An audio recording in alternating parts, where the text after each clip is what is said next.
All right. What's up, everyone? We're back again with another video. We hope you all are doing well. How's everyone doing? It's Linda's birthday month this month.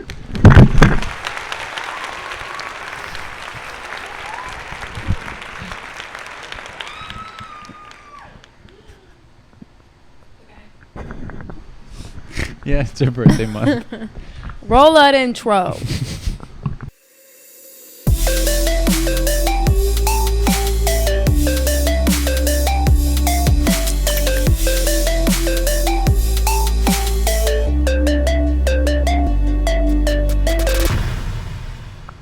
I don't know why we're talking about me. Okay. By the way, it's episode 108. But yeah, so just everyone drop how you're doing down in the comments. Let us know any recommendations, anything. All right. And don't forget, please, to jump over to our blog channel. We appreciate it. All right. And subscribe to it. Yes. Don't just jump over there. Like, hit that button. Well, I thought that was implied, you know? It's not. Nothing's implied anymore, Brian. All right. So today we're going to do a video called Top 10 Things Only Canadians Do and Think It's Normal. By Mojo Jojo. Watchmojo.com. I don't know what that is. But all right, let's see. This was a year ago, so it should still be relevant. All right. It's now synonymous with Canada. Slang for our dollar, an image recognized around the world. Welcome to Watch Mojo, and today we're counting down our picks for the top 10 things only Canadians do and think it's normal.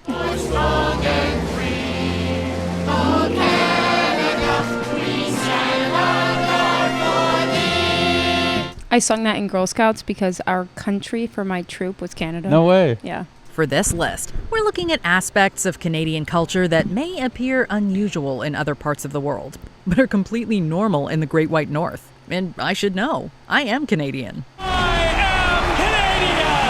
What do you think is the most unusual thing about Canucks? Wait, Let us know I in the wanted to comments. ask this too. Why do they call it the Great White North? Never heard of that in my life. Well, I just said that. Canada's the Great White North. Never. 2 minutes ago. Is it because they're all white? Either that or the it? mountains. The mountains have a lot of snow. I mean, that's so obvious. Yeah. I really want to go to BC. I've heard it's so beautiful. Comments. Number 10, eat ketchup-flavored chips. Ketchup flavored chips? I want to try that, actually. That sounds kind of good. Whether you call them chips or crisps, Canada is a Commonwealth country after all, flavored potato chips are a common snack across the globe. Disgusting.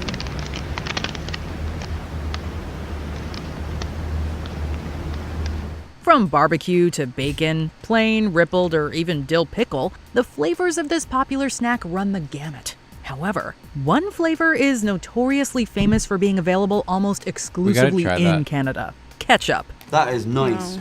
It's not ketchup. Definitely not ketchup. Nicer than ketchup. Yeah, it is. The condiment-flavored treat is a huge favorite of Canadians because it's delicious, and one that Ketchup is disgusting. Is one of the worst contributions No, it's not. Americans It's good. have brought It to is. this world. Okay, ketchup with fries? Disgusting. Shut up. often confuses visitors from other countries. Although its origins are a little fuzzy, it was likely inspired by the long-standing pairing of ketchup and another potato-based food, French fries. It's the right. starter or the seasoning, but it's working. Just the Benedictus. There you go. Either way, it's one of many unique food items that many Canucks seem to long for. We gotta try it. Number 9. Wear shorts in cold weather. Yeah, the Yeah, I believe stereotypes that. are true. Canadian winters can be bitterly cold. But what many may not know is that the climate goes extreme on both ends. The government of Canada issued a warning today about a dangerous condition that seems to be spreading farther north thanks to global warming. White guys wearing shorts all winter. Sure, some places might dip below minus 40 in the winter, but some summers can see highs of 104 degrees Fahrenheit, or above 40 in Damn. Celsius, as Canadians would say. So with such a broad spectrum, it's no surprise that So he's my Francine. sister's husband is from Canada. He's from Alberta, I believe Edmonton.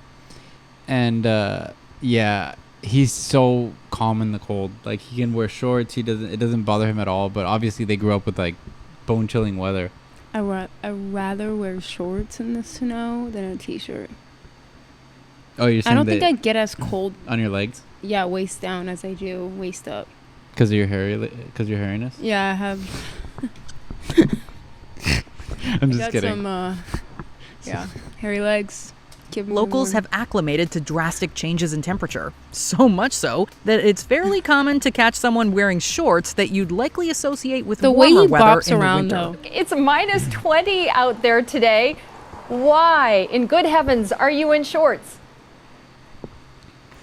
I'm in shorts. Yeah. Why is the big question? I guess I like the cold. After enduring the heavy cold for several he was in months, Montreal, some yeah. residents will break out the shorts and walk outside in sub-zero temperatures. No one's going skiing like that, but you may very well see someone walking to the store in the snow in shorts and sandals. Some people with shorts out here. So some brave people. Braving the elements with shorts. Number 8. Give their coins unique names.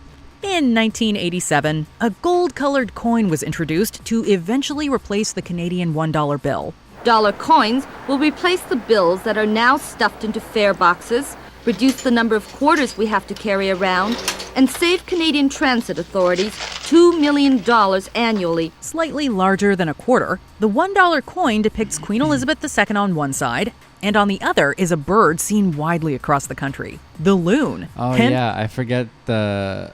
I think the Canadian currency, an old term for it is a loonie.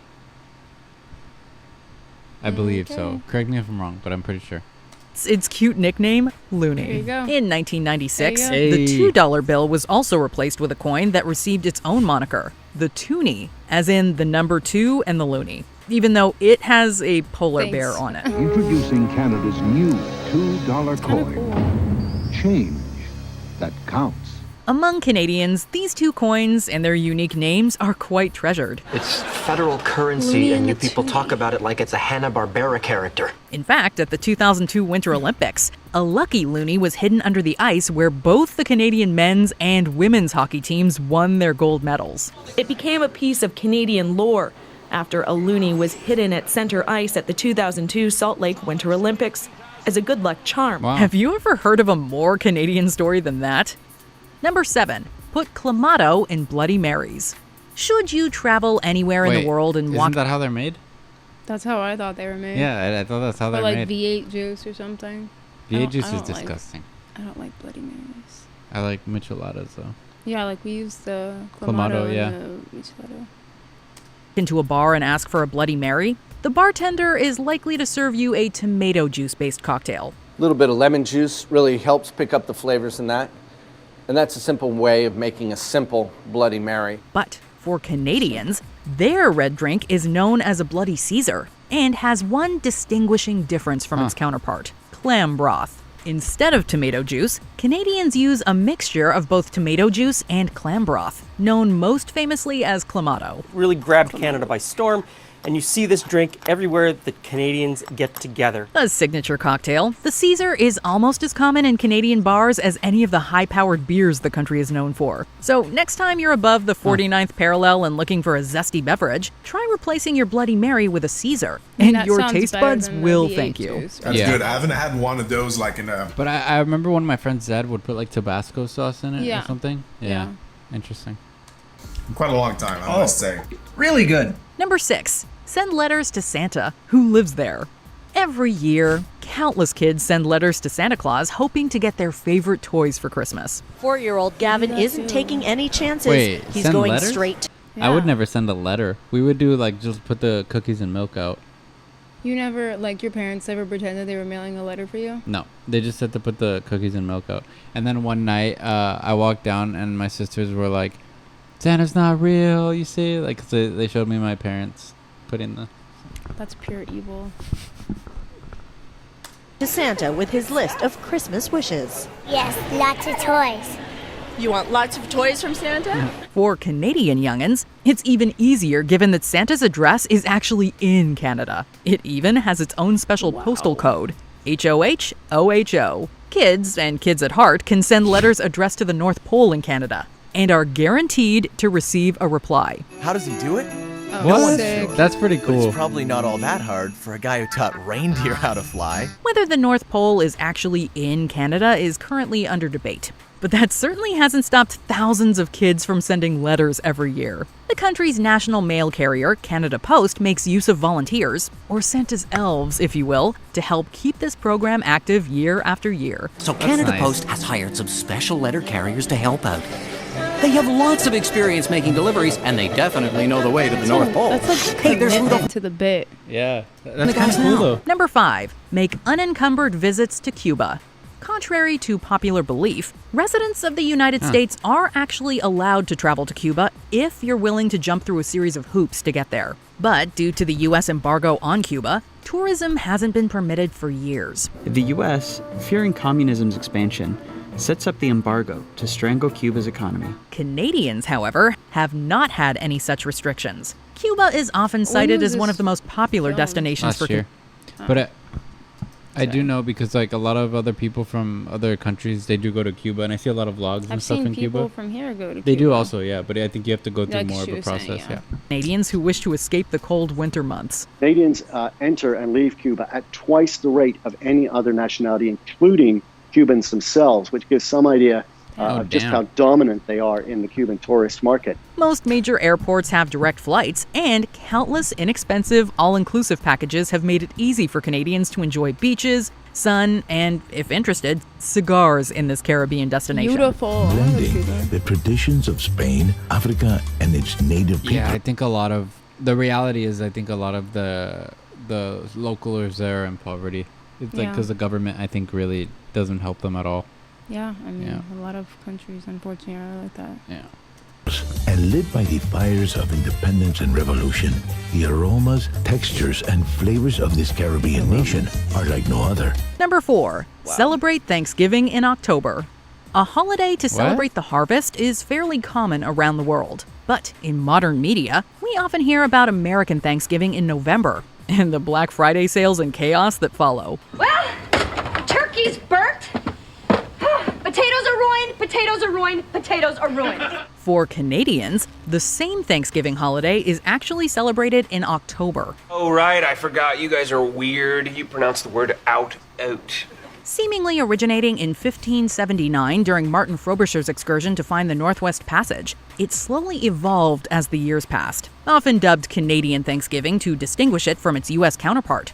Canada is not the only country that celebrates it in October. The thing is, it's basically the exact same holiday, except earlier. Grenada, St. Lucia, and even Germany celebrate similar festivals that same month. And honestly, it's nice to have a longer break between this giant meal and the one in December. Is it better to have Thanksgiving 1 month before Christmas that the Americans do? Or is it better to have it 2 months before, as Canada does? Number 3, are sorry about being sorry. Ask virtually anyone around the globe to describe a Canadian, and they'll likely use one word: friendly. Canucks are widely considered some of the friendliest people in the world. Oh, sorry there. Didn't see ya. You okay? I'm fine. Okay, sorry about that. So friendly, in fact, that we've been stereotyped for apologizing for almost anything and everything. It's become such an ingrained part of Canadian culture that the Ontario government had to pass the Apology Act of 2009, which stated that an apology does not automatically comprise an admission of guilt. Well, this is a mugging. So, what? Yeah, I'm sorry about that. If I could just get that wallet right there. It's one of the more quirky aspects of Canadian culture that certainly distinguishes us from other countries, who shall remain nameless. Sorry, we're just too polite to call them out. We say it correct. Sorry. I think that they just don't know how to say it because they never do it, or they just like blame it on the nearest person and or country. They just do that. Number 2, buy milk in bags. At one time, the milkman came to your house and dropped off your bottle. Have you ever seen a milk in a bag? Not that I can recall. I've seen wine in a bag, not Yeah. milk. Yeah, we used to slap it. I'm sure you did. Of milk. Oh, it's only the milkman. Hey, maybe I should be a milkman. As cartons became the norm, people got used to buying them in stores. For Canadians, the shift from the imperial measuring system to metric also brought something new: milk in bags. What is? It's so dangerous. What do you mean? Why? Why would you put it in a bag? As companies were shifting all of their That's containers to weird. new sizes, milk bags were easy to change. Isn't that the dude from I don't know, The but show your brother watches? I didn't see his face. Riverdale or whatever? Press play. I don't know. Quickly enough, bagged Oh, milk yeah, and became that's quite Maya popular Mitchell. and is still widely used today. These Canadians are, like, aren't the all only ones who CW use it actors. either. You know, if you want to save some for yourself, you can always just kind of. Oh, it trips me out when I hear people talk like with an American accent on TV, and then I find out they're foreign. Oh yeah, he's from Yeah. New Zealand, I believe. It's so funny. Like sucking on a teat. And she's from Australia. Quite literally, actually. China, Ew. Israel, South Africa, and even Argentina all make use. Why do you put it in a bag? I mean, she just kind of explained it, but still, like, why do you still put it in a bag? Feels messy. It feels like you're wasting it. Yeah. Of the arguably more environmentally friendly container. But cut that corner hole too big and you are in for an utterly Yeah. disastrous bowl of morning shreddies. Your milk comes in bags. Number 1. Sing national anthem in both languages. Fun fact, the original O Canada national anthem was actually written in French and then translated to English in 1906. Oh, Canada, our home and native land. And since then, the lyrics of the anthem have been updated occasionally to reflect the changing times. But one thing that hasn't changed is how both English and French are frequently intermixed during public performances.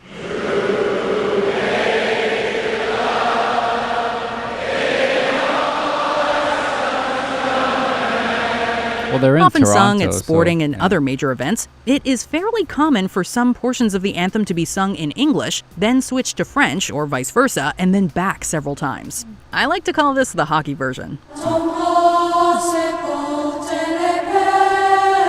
Given how both are official languages of the Great White North, it's a small way to showcase how the country leverages both of these great languages. Did you enjoy this video? Check out these other clips. Cool. Yeah, I mean, that was an interesting video. Yep. I Oh. learned so much. Shut up. We hope you guys have enjoying our videos, guys. We really do. And for you, those of you that have actually been jumping over and liking and subscribing to our vlog channel, it does really mean a lot. Honestly. I agree. And yeah, just keep doing it. All right, we appreciate it. Let's get to 1,000. Please. Yeah.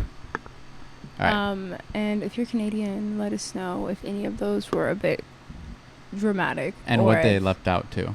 Yeah, I actually want to know what they Yeah. didn't include.